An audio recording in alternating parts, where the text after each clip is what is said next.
Je trouve fascinant que les fois où il m'est arrivé de parler avec des Algériens de mes origines pieds noirs, il y avait une réaction positive. Les gens sont contents de parler de leur pays à quelqu'un qui est concerné. Ça m'a toujours étonnée, tout comme l'accueil formidable qu'on a reçu lors de ce voyage familial en Algérie. Mais la vérité, c'est que je ne suis jamais allée au-delà des discussions un peu superficielles. Et j'imagine que si je creusais un peu, beaucoup d'Algériens d'un certain âge raconteraient des choses moins positives, des histoires de familles qui ont souffert de la colonisation, de la guerre et des déplacements forcés. Qu'est-ce qui explique que le ressentiment, voire la haine, peuvent être mis de côté comme ça ? Que la vie continue et qu'on décide de migrer en France, par exemple, quand on a vécu ces violences. Je m'étonne aussi que quelques décennies seulement après l'indépendance, on puisse se rendre compte au cours d'une conversation entre amis que nos parents ont vécu la même réalité depuis 2 camps différents. C'est ce qui m'est arrivé avec mon ami Olivier. Sa maman est algérienne de Blida, et on parlait parfois de l'histoire de nos parents et de mon projet de podcast. Et un jour, il m'a dit que sa maman voulait bien participer à mon projet. C'est ainsi que j'ai rencontré Fatima.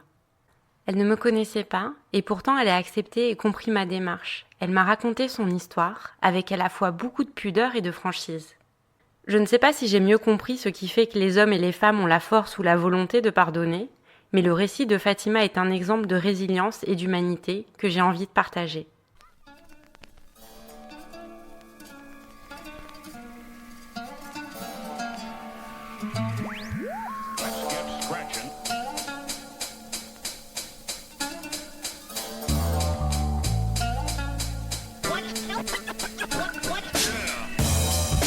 Mais c'est vrai que ce qu'il faut dire, c'est que papa et maman n'ont jamais beaucoup parlé d'Algérie. Servez-vous à boire et à manger, hein. Ce que j'ai vécu, moi, je vais vous le raconter. Sauf que, évidemment, les pieds noirs avaient quand même des idées un peu arrêtées. Et c'est moi qui lui remets le bouquet de fleurs à De Gaulle. Bon, après, on sait ce qui s'est passé, hein. Enfin, on longeait sur un trottoir en ville et on entendait des mitraillettes. Quand on est arrivé, on n'a pas sauté au plafond, hein. Et du coup, toi, tu te sens quoi ? Moi, je suis pied noir et corse et français. D'avancer, quoi. Moi, je pense que j'ai gardé la culture du terrain, de la terre, de cultiver et d'avancer comme ça.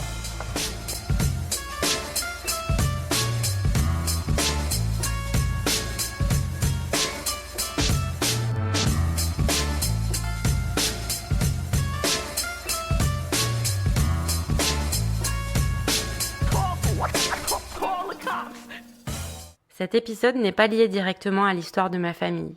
Il s'intitule Fatima. Vous compreniez quand je disais que c'était important de comprendre un petit peu... Moi, c'est pour ça que j'ai accepté quand Olivier m'a dit.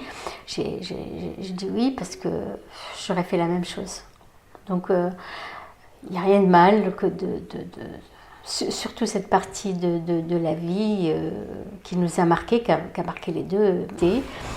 Pas de la même façon, mais marqué quand même, parce que ce qui nous a marqué, c'est l'attachement à la terre. Moi, personnellement, j'ai toujours considéré que les pieds noirs, à partir du moment où ils sont nés en Algérie, ils étaient chez eux. Tout comme moi.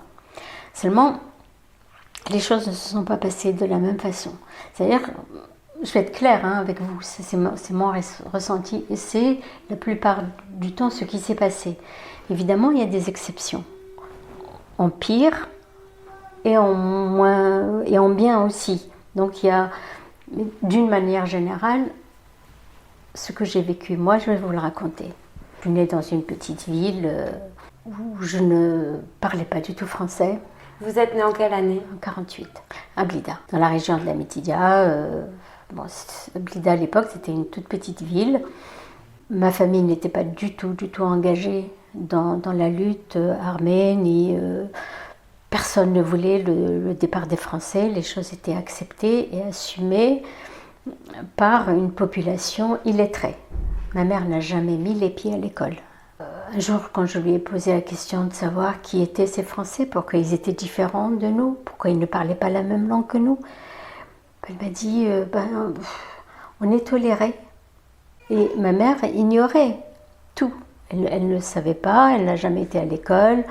Elle est née dans l'Algérie française. Elle a toujours connu les colons, elle a toujours connu les Français. Ils étaient là, c'est les maîtres de l'Algérie. Point barre. On n'essaie pas de comprendre. Ils n'avaient pas les moyens ni intellectuels ni sociaux pour comprendre. Et c'était quel type de famille? C'était une famille... Une famille modeste, une famille comme 99% de la population algérienne qui était, à l'époque, illettrée, sans connaissance et dans une extrême pauvreté. Et ils vivaient de quoi? Ils vivaient de culture, ils avaient des terres. Donc une culture plutôt vivrière. Vivrière. Okay. Ma famille en avait. Je parle surtout de celle de ma mère, parce que celle de mon père, c'était la Kabylie, c'est encore autre chose. Son grand-père était chef de tribu. Ah, donc c'était pas n'importe quelle famille quand même. Non, mais même quand on est chef de tribu, ça ne veut pas dire qu'on est riche. Non, mais peut-être qu'on est respecté. Oui, on est respecté socialement, mais c'est tout. Mais on est respecté pourquoi? C'est parce qu'on a quelques bêtes de plus, on a quelques chèvres de plus.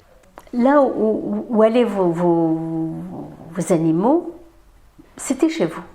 Et comme il en avait beaucoup, eh ben la terre était à lui. Mais personne ne venait lui dire, bon, ma limite, c'est là. Ça n'existait pas.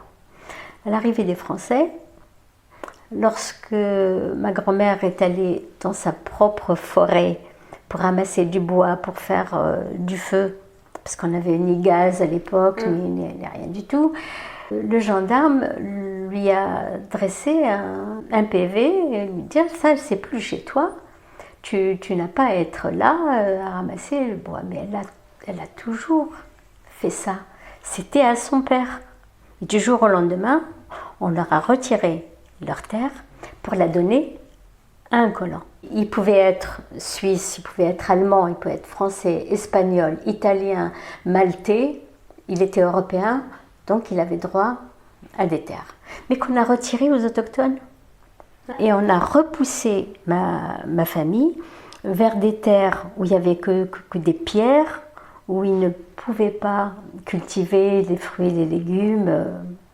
C'était un territoire assez vaste. Je ne peux pas vous dire combien d'hectares parce que personne ne l'avait maîtrisé, c'était à eux, point barre. Ils pouvaient prendre tout ce qu'ils voulaient. Ils ne l'ont pas acheté, mais c'était chez eux. Le colon a planté des amandiers, des vignes, des arbres fruitiers, et il en a fait un paradis. C'était magnifique. Alors que sous ma famille, il n'y avait que des chèvres, il n'y avait quelques bêtes qui broutaient l'herbe. Et parce qu'il n'y avait que votre famille qui l'exploitait, j'imagine. Mais c'est tout. Est-ce qu'ils avaient les moyens intellectuels pour planter ou pour faire tout ça? Je pense pas. Oui. Pour quelqu'un qui n'ont pas fait l'école d'agronomie, et ils n'avaient pas d'ouvriers non plus. Non, ils avaient les ouvriers qu'ils avaient autour de la famille de ma mère, c'était les bergers, les déshérités qui étaient sans domicile fixe. Bon, ils avaient une grande maison, donc tout le monde vivait sous son toit et chacun avait un petit boulot. Et puis il y avait le chef qui était le grand-père. C'était à l'époque où les Français distribuaient des terres à tous les Européens qui arrivaient, et ils n'ont jamais tenu compte de la population locale qui y vivait là. Ils auraient dû partager cette terre. Il y avait de la place, le pays était vaste et tout le monde pouvait trouver sa place. Seulement, c'était une politique, comment on appelle ça, de peuplement. Il ne fallait pas les hisser vers le haut. Il fallait qu'ils restent toujours en bas pour pouvoir servir, parce qu'ils avaient besoin d'ouvriers. Moi, je peux vous dire que cette France qui nous opprimait d'un côté, nous éduquait et nous soignait de l'autre. Cette guerre d'Algérie ne ressemblait à aucune autre, parce que les deux communautés vivaient, les uns en bas et les autres en haut, mais on vivait dans la même terre. À l'école, nous étions ensemble, à la même classe. Je me trouve avec ma camarade dont le père est militaire ou il est gendarme. Et moi, mon père, c'était le maquisard. Mais à l'école était là pour nous et on faisait pas de politique et on parlait jamais de ça. D'ailleurs, on parlait jamais devant les enfants. Mon père parlait en verlan, quand il parlait de la guerre d'Algérie avec les voisins, avec les copains, pour pas que nous comprenions ce qui se passe. D'accord. Bon, alors vous dire, l'école. Je me suis retrouvée à 5 ans dans une école maternelle. J'arrive dans une école où je ne parle pas du tout la langue. J'ai détesté l'école parce que je ne comprenais rien. Nous étions peut-être 5 ou 6 Algériens autochtones. Moi, je n'ai pas accepté cette école. Je n'ai pas trouvé ma place. Et peut-être parce qu'on n'a pas été accueillant avec moi. À l'école, prenons l'exemple d'une chemise cartonnée qu'on a au bureau. Donc la chemise cartonnée coupée en 2. Et j'ai un format de 21-27 comme ça, sur lequel était posé un feutre épais. Et on m'a donné une épingle à nourrice. Sur cette, on va l'appeler chemise, il y avait marqué, il y avait dessiné une paire de lunettes. La maîtresse venait de donner des consignes que je n'ai pas compris. On faisait des points avec l'épingle à nourrice tout le long de façon à décoller le centre et puis faire tout le tour pour récupérer une paire de lunettes. Moi, je n'ai pas compris ce qu'elle a dit, la maîtresse. Les Français ont compris. Je voyais les enfants qui donnaient des coups. Et ben moi, j'ai commencé à donner des coups avec partout. Et là, quand elle a vu ça, elle m'a tiré par les cheveux. Elle m'a mise derrière la porte. Elle m'a cogné dessus. Mais elle a dû dire des choses. Tu es bête. Je sais, j'ai rien compris. J'ai pas compris. J'ai pas compris non plus pourquoi elle me frappait. J'ai fait comme les autres. Elle avait un fils qui était en maternelle mais qui n'était pas dans sa classe. Il s'appelait Thierry. Et elle m'a dit, tu es privé de récréation. Je suis restée derrière la porte. Son fils est venu. Il m'a donné des coups de pied dans le tibia pendant tout le temps. Tout le temps. Je n'ai pas compris pourquoi il me frappe. Non seulement la mère me frappe, les camarades se moquaient de moi. À partir de là, j'ai détesté l'école. Bon, après, on passe dans les autres classes. Même si on n'a pas de très bonnes notes, il y a des élèves derrière qui... De toute façon, le but, chez nous, c'était pas de faire de nous des élites. C'était pas le but. C'était certificat d'études, le maximum. Et ça, vous le sentiez en classe ou... Oh, non, parce qu'on n'était pas politisé. On ne le sent pas en classe. On le sent après. De toute façon, moi, quand je serai grande, je me marie, je fais des enfants et c'est tout. Après, en C1 ou CE2, il y avait une directrice de l'école qui était une femme extraordinaire. Et à chaque fois que j'avais une mauvaise note, elle m'appelait et elle essayait de me raisonner, de me dire qu'il fallait que je travaille, il fallait... Elle ne comprenait pas ce qui se passait. Seulement, elle me dit, pourquoi tu n'apprends pas tes leçons? Je ne pouvais pas apprendre mes leçons parce que j'étais dans un quartier où on était soumis à un couvre-feu. À 19h, c'était le couvre-feu. Moi, j'apprenais mes tables de multiplication, par exemple, en mettant une petite lampe sous la couverture avec ma sœur, et on était comme ça pour apprendre. Il ne fallait pas qu'on voie la lumière. Les militaires qui sillonnaient le quartier allaient toquer à la porte pour venir juste nous perturber. Ils nous mélangeaient, par exemple, on n'avait pas de réchaud à gaz à l'époque. Ils nous mélangeaient ça avec autre chose.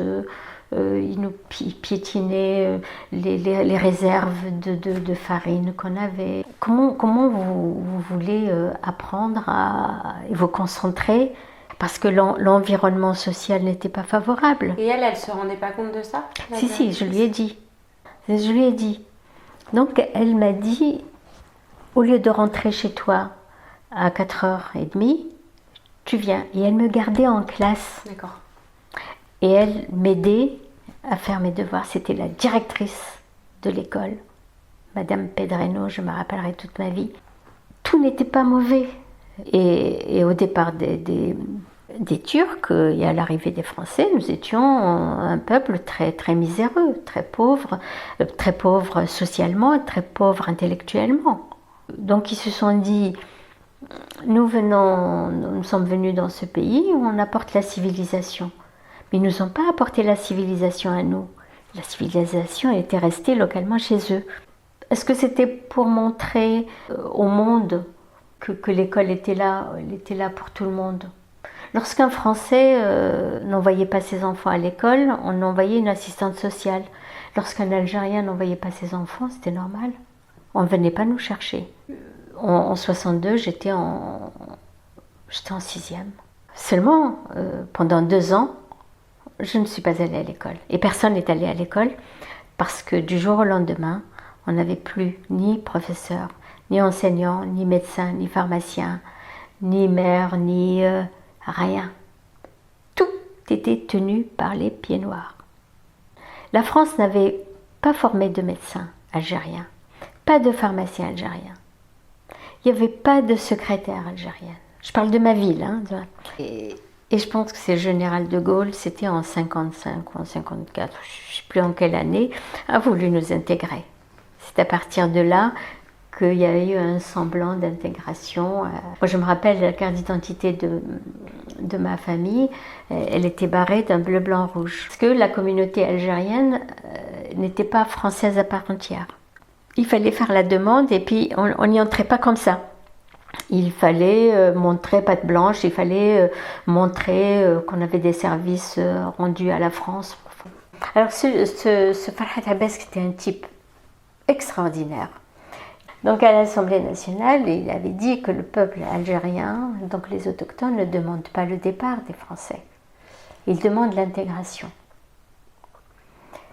Dans un même pays, il y avait une communauté qui était gérée par le droit civil musulman et l'autre était le livret de famille de ma famille avait première épouse, deuxième épouse, troisième épouse, quatrième épouse.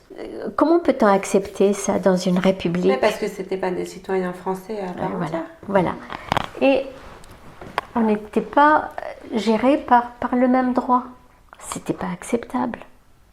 Comment on peut permettre à un Français d'épouser plusieurs femmes et en plus on lui imprime un livret de famille. Donc il y a une réelle volonté de dire vous ne pouvez pas être comme nous. Je reviens un petit peu en arrière. J'étais encore toute petite. Mon père travaillait à la base aérienne. C'était une base militaire à Blida. Donc il partait le matin, il avait sa petite gamelle de repas parce qu'il n'avait pas le droit de manger avec les autres. Mon père n'était pas quelqu'un qui avait fait des études supérieures, et il n'était pas ingénieur, je pense qu'il était un employé de base. Mais mon père parlait français, et mon père savait lire un peu, parce que j'ai très très peu connu, très peu. Je suis née en 48, il est mort en 56, 57. Et déjà, les 2-3 ans avant sa mort, on ne le voyait pas beaucoup. Donc mon père va un matin, comme d'habitude, à son travail.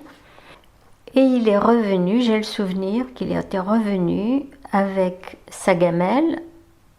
Il l'a posée sur la table, il a dit voilà, vous avez votre déjeuner. Et il dit à ma mère, je me suis fait virer. Et quand je suis arrivée, ils ont mis un Espagnol à ma place. Mon père, qui n'avait pas du tout l'intention de s'engager dans l'armée, ni rien. Nous, on était une petite famille gentille, sans problème. Mais là, plus de boulot. Et c'est pas parce que l'usine a fermé. Et ce n'est pas parce qu'il y a eu quelque chose, c'est qu'on l'a remplacé par un Espagnol. Là, c'était plus du tout la même chose. Mon père s'est engagé dans l'armée à ce moment-là. Et là, il s'est dit, cette société-là, injuste, je ne la veux pas chez moi. Moi, je suis dans mon pays et je n'accepte pas cette discrimination. Et donc ça nous a plongé encore dans une misère beaucoup plus grave parce que ma mère ne travaillait pas. Et mon père venait de perdre son travail. Et c'est la mère de ma mère qui nous a accueillis. Donc nous sommes allés vivre avec elle. Et là, il y avait mes oncles qui travaillaient. Et c'est comme ça, sinon on aurait crevé de faim. Il l'a pas rejoint, il n'est pas monté à la montagne comme les autres, mais il était actif en ville. C'est-à-dire agent de renseignement, il collectait des fonds, il collectait des médicaments, c'est des choses comme ça qu'il faisait. Mon père, il est mort avant de monter au maquis et prendre les armes pour tuer. C'était pas ça. Je l'ai su par la suite. Après, ma mère en parlait. Il y avait un monsieur qui s'appelait Mohamed Yazid. C'était un monsieur qui a été le représentant de l'Algérie à l'ONU en 1963. Et donc ce monsieur venait avec mon père, parce qu'ils travaillaient ensemble, je veux dire, ils travaillaient pour le FLN. Ouais. Avec lui, et il parlait, moi j'étais toute petite, il venait me chercher à l'école, et puis un jour ce monsieur, Mohamed, m'a dit alors l'école, moi je dis, moi je n'aime pas du tout l'école. Il me dit pourquoi tu n'aimes pas, parce que je comprends pas, et il parle une langue que je ne comprends pas, et là il m'a bien regardé, il m'a dit, tu sais, tu dois apprendre à bien parler, à bien maîtriser le français. C'est très important. Et il me dit peut-être qu'un jour, ces gens-là qui t'ont fait du mal, ils partiront. Ce Mohamed Yazid avait fait des études, était venu en France, il avait fait des études. Mon père, non. Mais ils avaient besoin de tout le monde. Hein. C'est quand, en voyant à la télé, le nom m'est revenu, et le physique et le remplacement par l'espagnol, ça a marqué notre famille et ça a été un tournant radical. Je pense, maintenant avec beaucoup de recul, je me dis, sans cette injustice, les Français seraient restés encore en Algérie et on aurait pu vivre ensemble. L'Algérie aurait eu un autre destin et nous aussi. Il y a aussi autre chose. J'avais une camarade, Martine, qui était vraiment très, très gentille en classe. Donc là, vous aviez 10 ans à peu près ? Oui, à peu près. Elle voyait que j'étais pas brillantissime. Elle me dit, pourquoi tu n'as pas fait ça ? Pourquoi ? Tu vois, regarde ça, c'était comme ça. Parce que quand elle m'expliquait, c'est ça, j'aurais pu le faire. Elle me dit, tu viens avec moi, tu vas travailler avec moi. Elle est sortie de l'école avec mon petit cartable, je venais avec ma camarade Martine. C'est vrai, je prenais le goûter avec elle, sa maman était très gentille, son papa aussi. On travaillait ensemble. Et puis après, moi, je rentrais chez moi, dans mon quartier arabe, où les pieds noirs ne mettaient pas les pieds. Elle habitait un pavillon, moi j'étais dans les barbelés, dans des casemates faites à la va-vite par l'armée. Tous n'étaient pas dans ce périmètre-là. Mais parce que vous aviez été déplacés ? On a été déplacés. Tous les suspects. Alors il y avait les harkis qui étaient pour être protégés. Ils avaient des petites cités. Il n'y avait pas un seul pied noir là-dedans, il n'y avait que les harkis. Et avec les enfants, on se retrouvait à l'école. Hein. Tout le monde à l'école. Hein. Français, harkis, nous, tout le monde. Et je me rendais compte quand même de la pauvreté de l'habitat. Mais c'était une condition assumée par tous. à l'époque, je trouvais ça normal. Elle est française, c'est normal, ses parents savent lire, les miens ne savent pas. Il n'y avait pas un brin de jalousie ou de haine parce qu'elle avait ça et moi non. C'était pas du tout ça. C'était admis, de fait. Très gentiment, j'allais chez elle, elle venait jamais chez moi. J'ai jamais dormi chez elle. C'était juste le travail dans la cuisine et je rentrais chez moi. En 62, à l'indépendance, c'était les vacances, c'était en juillet. J'ai entendu dire, les Français partaient, moi je courais, j'allais voir Martine pour lui dire au revoir. C'était ma camarade, c'était mon amie, je l'aimais, j'avais pas envie qu'elle parte. J'avais envie qu'elle reste et que... Donc je quitte mes barbelés et je vais chez elle. Et là, il y avait son père. Et je lui dis, Martine est là. Il me dit, tu veux Martine? Viens là. Jamais il m'avait parlé comme ça. Jamais. Il avait les yeux rouges. Je pense qu'il a dû pleurer. Il n'était pas... Moi, j'ai reculé parce que... Vous sentiez que C'était pas le monsieur qui m'accueillait avant et qui me donnait mon jus de fruits quand j'arrivais là. Il me dit, tu veux Martine, hein? Tu veux Martine? Viens. Comme ça. Je suis partie en reculant, puis après je suis partie en courant. J'ai eu très très peur. Je revois encore ses yeux rougis, et je revois encore sa haine. Bon, ils sont partis après et je n'ai plus jamais entendu parler d'eux. Maintenant, il y a la fliquette que j'aimais beaucoup, je l'appelais tante Lucienne, qui, comme je vous avais dit, chez moi, il y a eu des viols. On avait violé ma tante, ma cousine. C'était en 59, il y a eu un viol. Donc c'était en pleine guerre en fait. En pleine guerre, oui. Mais tout ce que moi, mon souvenir de la France, c'est la guerre. Avant, j'avais pas de souvenir. Bien sûr. J'avais moins de 5 ans. Donc à moins de 5 ans, qu'est-ce qu'on... En plus, à cette époque, mais maintenant à Noah, il sait beaucoup de choses. Il a 5 ans, il est ouvert, il tient sur ses skis, il a voyagé, il a pris l'avion, il parle 2 langues. Moi, à 5 ans, 6 ans, 7 ans, je ne savais rien. Je pensais que dans le monde, il y a l'Algérie, point barre. Maintenant, la différence, quand je vois la différence entre mon petit-fils et moi, c'est un monde. Et vous étiez dans un baraquement gardé par des militaires? Oui, et j'ai même été à l'école dans ce baraquement. Et ça, c'est parce que vous étiez suspect. C'est pas lié à l'endroit où vous viviez, mais aux activités de votre papa alors? C'était... bon, parce qu'ils nous ont... Il y avait, à l'époque, il y avait beaucoup d'Algériens qui... C'était des délateurs. Donc ils avaient dénoncé votre papa? Oui, et puis non seulement mon papa, mais tous ses copains. Donc ma maison a été brûlée, et avec tout ce qu'il y avait dedans.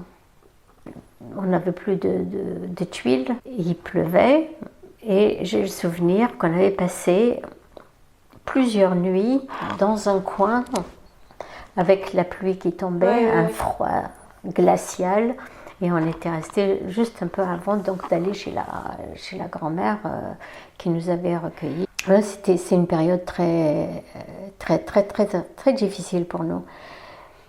Et puis, donc, j'arrive de l'école et je vois mon père me noter dans le dos et monter dans une voiture c'est un 4x4. Et la maison au chalumeau, brûlée.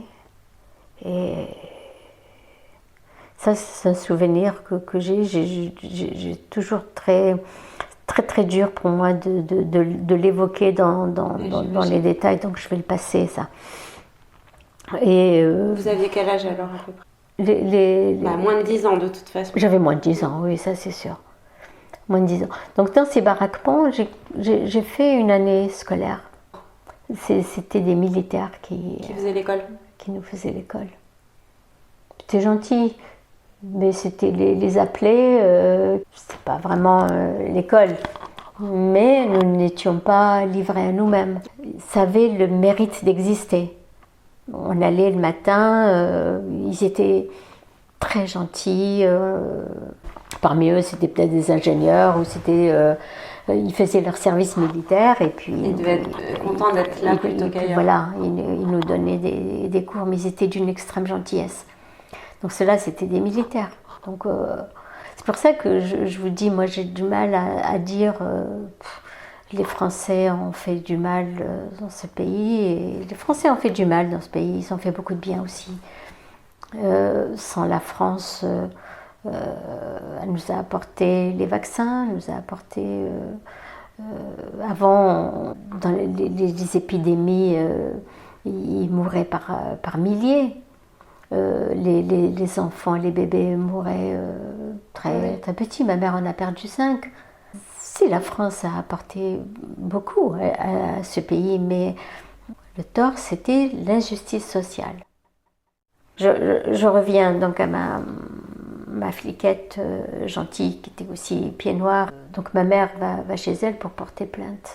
C'est vous dire la naïveté et de ma mère, aller porter plainte de l'armée à la police. Parce que ma mère n'avait aucune idée de ce qui se tramait autour. Elle ne connaissait pas du tout comment les choses fonctionnaient socialement. Donc elle pensait qu'en allant voir cette policière, la policière allait taper sur la table et dire aux militaires, attention, ne faites pas ça. Non, pas du tout, elle lui a dit, je peux pas. Elle lui a dit? Elle lui a dit, elle avait la chance, c'est qu'elle parlait arabe.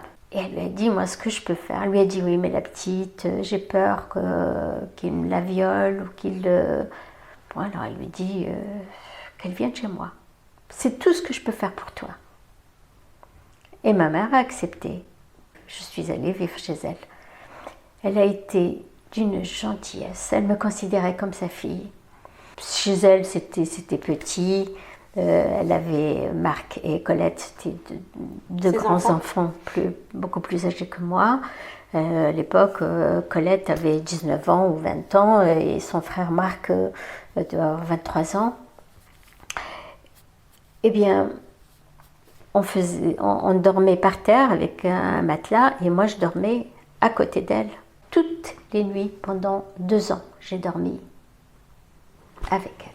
Donc ça, c'était jusqu'à ce qu'elle s'en aille? Jusqu'à l'indépendance. J'imagine. Je l'ai entendu dire avec sa fille, Colette qui dit à sa mère, on emmène Zizou avec nous. Parce qu'il m'aimait beaucoup. J'étais pour eux comme leur petite sœur. Et on l'emmène en France, on ne va pas la laisser. Et alors elle lui dit, oui, mais tu ne sais pas si on peut l'emmener. Mais elle lui dit, tu sais, dans la pagaille, personne n'a les papiers, puis elle n'a pas le type trop arabe, donc on peut... Et vous vous souvenez de cette conversation? Oui. Et j'étais ravie, partir avec elle, avec Colette, je l'adorais, c'était ma grande sœur. Et puis pour moi, la tata Lucienne, c'était comme une maman. Je suis allée voir ma mère pour lui dire de me préparer mes affaires et que je partais. Mais ma mère était folle. Et elle m'a gardée, elle m'a empêchée de sortir. Oui, je les ai pas vus partir, j'en étais malade. Je pleurais tout le temps. Et ils sont partis et beaucoup plus tard, sur Internet, j'ai trouvé Marc. Donc je l'ai appelé et puis je lui ai dit, tu sais qui je suis Zizou. Il est resté longtemps silencieux et il m'a dit, mais tu as grandi. Ouais, je suis grandi. Bon, je lui ai dit que j'étais mariée, j'étais en France, que j'avais 2 enfants, etc. Mais je lui demandais des nouvelles. Il m'a dit que Colette était morte, elle a laissé une fille, elle a eu un cancer et qu'il me dit maman est morte aussi, de chagrin. Oh. Ouais. Après le départ? Oui, il m'a dit maman est morte 2 ans après l'indépendance. Ouais, ben c'était son pays. L'Algérie, c'était tout pour elle. Nous avons repris l'école 2 ans après. Donc vous êtes entrée en 6e En 2 ans après? 2 ans après, avec un retard considérable et le niveau scolaire n'était pas très élevé, donc il était à mon niveau et j'étais bien. Donc Et vous n'avez pas le souvenir que c'était plus apaisé après l'indépendance? Ah non, non, il n'y a pas eu d'apaisement.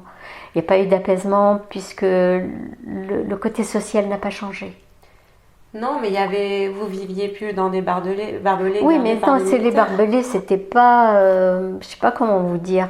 Moi, les barbelés, pour moi, c'était juste une frontière et il y avait un contrôle à l'entrée par des militaires.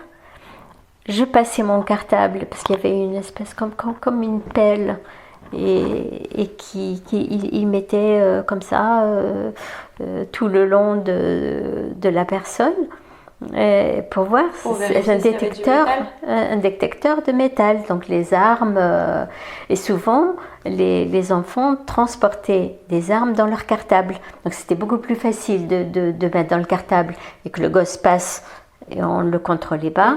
Alors que l'adulte, lui, était contrôlé un peu plus loin. L'adulte prenait le revolver. Moi, je n'en ai jamais transporté, mais c'est comme ça que ça se passait. Puis après, ils ont compris. Les Français ont compris, donc les enfants y passaient. Et moi, j'y passais. Je passais avec mon cartable.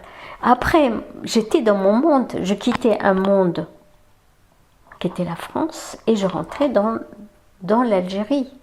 Dans l'Algérie, avec tout ce qu'elle comportait comme bien et en mauvais côté, parce que la promiscuité, bon j'ai vécu là, je ne sais pas combien, 18 mois je crois. Puisqu'on était contrôlés et qu'on était enfermés, vous étiez tranquille en fait. On était tranquille, ils ne venaient pas la nuit nous réveiller et nous... on avait des militaires à qui on disait bonjour, on plaisantait, voilà. Et c'était construit à la va-vite pour mettre la population un peu bizarre. Et quand est-ce que vous êtes sortie de ce camp? Un peu avant l'indépendance. Parce qu'on est allé voir la grand-mère et les Français nous avaient répertoriés chez elle. Et on avait une liste sur laquelle toute la famille figurait. Mais là... Un de mes oncles était en prison parce que soupçonné d'avoir... Lui, il a récolté des fonds. Donc sa famille nous a rejoints. Tous ceux qui avaient des problèmes, on a dit chez la grand-mère. Là non plus, j'ai pas été à l'école parce que c'était un peu loin de l'école. Puis on n'attachait pas beaucoup d'importance à l'école. Et là, vous étiez deux avec votre maman en fait? Oui, mais entre-temps, ma mère s'est... Après le viol qui a eu lieu, mes oncles... Ma mère était veuve à 30 ans. Ma mère s'est mariée très très jeune avec mon père. Et à 16 ans, elle a eu déjà son premier enfant qui n'était pas moi. Quand il y a eu ce viol, il y a eu énormément de filles et des femmes qui sont tombées enceintes comme ça. Et en Algérie, dans le monde musulman, d'une manière générale, lorsqu'une femme est tombée enceinte en dehors du mariage, c'est très très mal vu. Mes oncles, ils étaient 3 et on demandait à ma mère de se marier. Mon père, quand il est parti, on ne savait pas s'il était mort ou pas. Moi, j'ai attendu mon père jusqu'en 62, avec l'espoir qu'il revienne. On s'est dit, il est peut-être juste en prison, il est peut-être monté au maquis, Quand ma mère a dit, oui, mais peut-être qu'il va revenir, elle a dit, oui, mais là, on lui expliquera. Et donc, j'ai 3 petits frères. En 62, elle a quitté. Elle a quitté son mari. Et puis on est allé vivre dans une autre maison. Toujours à Blida. Toujours à Blida, oui. Ok. On pouvait trouver du travail dans une pharmacie. Puis moi, je suis arrivée en seconde. Et puis je me suis dit, à quoi ça sert de continuer? Et là, je suis allée travailler. Puis on n'a pas vu le bonheur dans l'Algérie sans la France. L'Algérie n'a jamais été un pays où les Algériens ont été heureux. Après l'indépendance, on a eu aussi des meurtres, des règlements de compte. Alors, on n'est pas resté tout le temps à Blida. On est allé habiter à Alger. Parce que moi, j'ai trouvé du travail à Alger. Ma mère aussi travaillait à Alger. Puis un jour, j'allais voir mon cousin qui habitait toujours à Blida. Et là, il y avait un petit taudis avec des enfants qui jouaient. Il y avait une espèce d'eau noirâtre. C'était des égouts. Et les enfants qui pataugeaient là-dedans avec plein de mouches, des saletés. Et un peu plus loin, un institut islamique avec du marbre, du zélige qui se construisait. C'est quelque chose de magnifique. Quand je suis arrivée chez mon cousin, je me suis dit, mais tu as vu ce qui se fait et moi, tu as vu, c'est joli ce qu'ils ont fait. J'ai dit, et les pauvres malheureux qui sont à côté? Ah, il me dit ça. J'ai dit, alors toi, tu es pour? Ah ben, elle dit, oui, tu as vu comme c'est magnifique. Bon, moi j'ai compris, j'ai dit, moi je ne reste pas dans ce pays. Moi j'en ai parlé à ma mère. Je dis, maman, moi je ne peux pas vivre dans ce pays, moi je préfère aller vivre en France. Comment tu vas faire? Comment tu vas te débrouiller? Tu es jeune, j'avais 22 ans. Mon père, avant de mourir, a dit à ma mère, elle a dit, moi peut-être que je ne vivrai pas vieux, compte tenu de la situation. Ma mère me l'a dit beaucoup plus tard. Ouais. Il lui a dit, les filles, tu leur donnes beaucoup de liberté, tu les laisses épouser qui elles veulent. Un juif, un français, un algérien, si elles veulent faire des études, qu'elles le fassent. Mais enfin, à l'époque, quand on avait le certificat d'études, on pouvait travailler comme dactylo ou comme, on pouvait faire des petits boulots. En fait, quand je suis allée à la préfecture de police, parce que je ne voulais pas du tout rester sans papier, et je suis allée à la préfecture de Paris pour demander une carte de séjour. Et là, on m'a dit, pourquoi vous ne prenez pas la nationalité française directement? Parce que, et elle me dit, il suffit de demander la nationalité et vous l'avez. À l'époque, j'ai dit non, parce que je n'ai pas l'intention de rester toute ma vie ici. Puis en plus, je me suis dit, il y a eu quand même une histoire pour pas que je sois française. Et quand les Français étaient chez moi, ils ne m'ont pas donné cette possibilité. Et ils m'ont écartée. Et maintenant, je la prends pas. Donc j'ai demandé, je dis juste une carte, puis après on verra. Comment je n'avais pas été française là-bas, pas à part entière en tout cas. Et ici, on me l'a proposé sans problème. C'est un paradoxe. Ma carte d'identité française n'est pas bariolée, il n'y a pas de bleu, blanc, rouge dedans, elle est exactement comme celle de Jean-Pierre, comme la vôtre, comme quand je vote, ma voix, elle compte. Oui? Oui? Hello. It's time to go? Pour moi en tout cas. Tu vas? Je sais pas quelle heure il est en fait. Il est 18h30. Ah oui? Ça passe. Donc voilà. Ça va? Ouais. Ah ouais. Bon, on est vers la fin. On est en 62 là. Non. Non. C'est fini de toute façon, c'est en 62. Non, ça y est, non. On est dépassé 62.